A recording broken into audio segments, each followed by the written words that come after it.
ओम मंगलम भगवान विष्णु मंगलम गरुड़ध्वज मंगलम पुंडरीकाक्ष मंगलाय तनो हरि। प्रिय बंधुओं, आज मैं आपको निर्जला एकादशी व्रत की कथा जो है सुनाता हूँ। ज्येष्ठ मास के शुक्ल पक्ष की एकादशी को निर्जला एकादशी कहते हैं।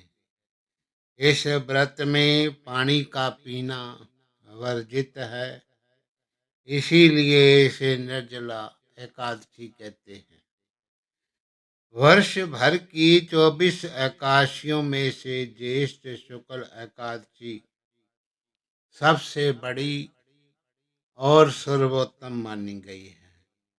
इसका व्रत रखने से सारी साल भर की एकादशियों के व्रतों का फल जो है मिल जाता है। तो अब आप इस निर्जला एकादशी की कथा को मन लगा करके श्रवण करें।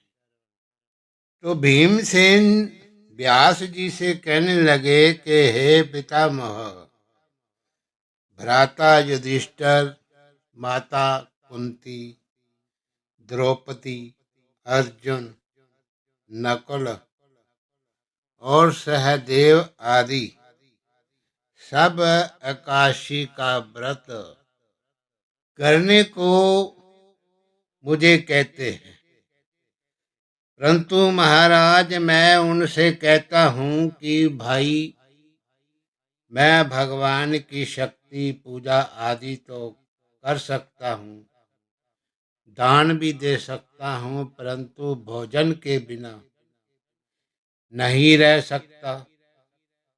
इस पर व्यास जी कहने लगे कि हे भीमसेन, यदि तुम नरक को बुरा और स्वर्ग को अच्छा समझते हो तो प्रति मास की दोनों एकादशियों को अन्न मत खाया करो।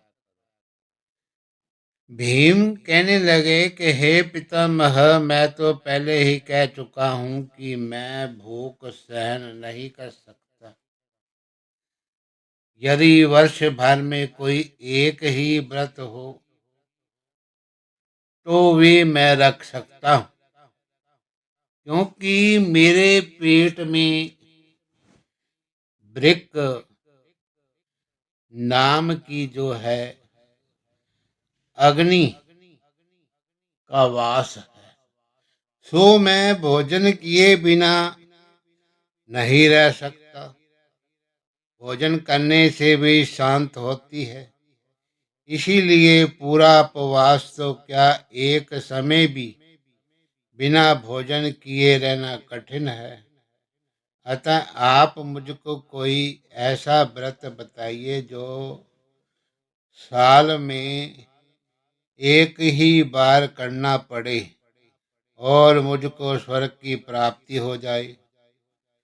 तो श्री व्यास जी कहने लगे कि हे पुत्र, बड़े बड़े ऋषियों ने बहुत शास्त्र आदि बनाए हैं, जिनसे बिना धन के थोड़े मेहनत से स्वर्ग की प्राप्ति हो सकती है।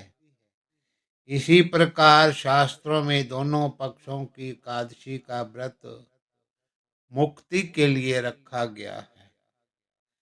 ये व्यास जी के वचन सुनकर के भीमसेन नरक में जाने के भय से भयभीत हो गए और कांप कर कहने लगे कि अब मैं क्या करूं।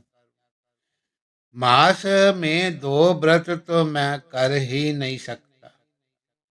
हाँ, वर्ष में एक व्रत करने का प्रयत्न अवश्य कर सकता हूँ।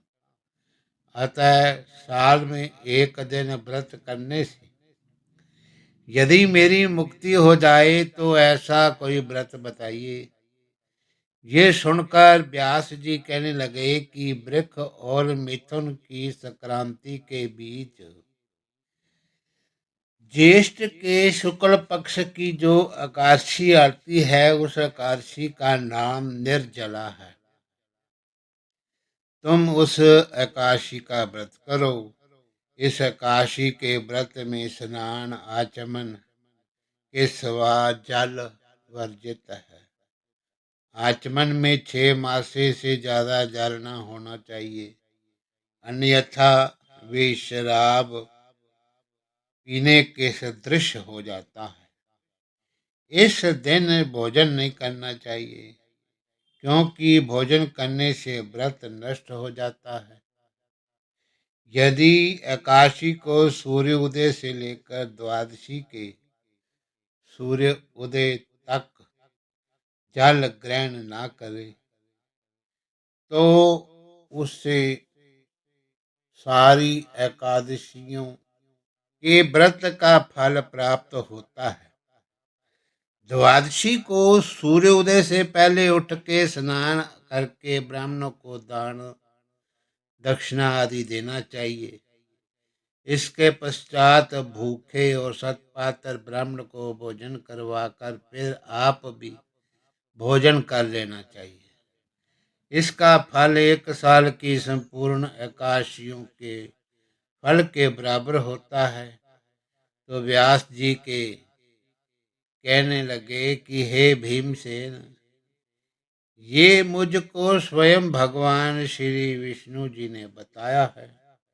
इस काशी का पुण्य समस्त तीर्थों और दानों में से सबसे ज्यादा है। केवल एक दिन मनुष्य निर्जल रहने से पापों से मुक्त हो जाता है।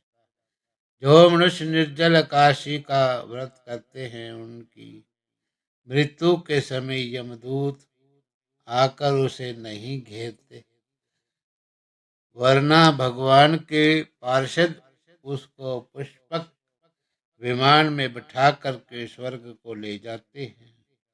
अतः संसार में सबसे श्रेष्ठ निर्जला काशी का ये व्रत है। इसीलिए यत्न के साथ इस व्रत को करना चाहिए और उस दिन ओम नमो भगवते वासुदेवाय, ओम नमो भगवते वासुदेवाय, इस मंत्र का बारंबार उच्चारण करना चाहिए और गौ का दान भी करना चाहिए। इसी प्रकार व्यास जी की आज्ञा अनुसार भीमसेन से इस व्रत को करवाया गया। इसीलिए इस काशी को भीमसेनी या पांडव काशी भी कहते हैं। निर्जला व्रत करने से पूर्ण भगवान का पूजन करके ये प्रार्थना करे कि हे भगवान, आज मैं निर्जला व्रत करता हूँ, दूसरे दिन भोजन करूँगा। मैं इस व्रत को श्रद्धा पूर्वक करूँगा, अतः आपकी कृपा से मेरे सारे पाप नष्ट हो जाएं। इस दिन जल से भरा हुआ एक घड़ा वस्त्र से ढक के स्वर्ण सहित विदान करे। जो मनुष्य इस व्रत को करते हैं, उनको करोड़ पल सोने के दान का फल मिलता है, और जो इस दिन यज्ञ आदि करते हैं, उनका फल तो वर्णन ही नहीं किया जा सकता। इस एकादशी के व्रत से मनुष्य विष्णु लोक को प्राप्त होता है। जो मनुष्य इस दिन अन्न खाते हैं, वे चंडाल के समान हैं, अतः वे अंत में नरक में जाते हैं। जिसने निर्जला काशी का व्रत किया है, वे चाहे ब्रह्म हत्यारे हों, शराब पीने वाले हों, चोरी करते हों या गुरु के साथ द्वेष करने वाले हों, मगर इस व्रत के करने से सब पाप नष्ट हो जाते हैं और अंत समय में स्वर्ग को वे जाते हैं। हे कुंती पुत्र, जो पुरुष ये स्त्री या पुरुष श्रद्धा पूर्वक इस व्रत को करते हैं, उनको अगर लिखित कर्म करने चाहिए। प्रथम भगवान की पूजा, फिर गौदान, ब्राह्मणों को मिष्टान वे दक्षिणा देनी चाहिए तथा जल से भरा हुआ कलश दान अवश्य करे। निर्जला के दिन अन्न वस्त्र जूती आदि का दान भी करना चाहिए। जो मनुष्य भक्ति पूर्वक इस कथा को पढ़ते या सुनते हैं उनको निश्चय ही स्वर्गलोक की प्राप्ति होती है। श्री कृष्ण गोविंद हरे मुरारी, हे नाथ नारायण वासुदेव। ओम नमो भगवते वासुदेवाय। ओम नमो भगवते वासुदेवाय। ओम नमो भगवते वासुदेवाय। ओम नमो भगवते वासुदेवाय।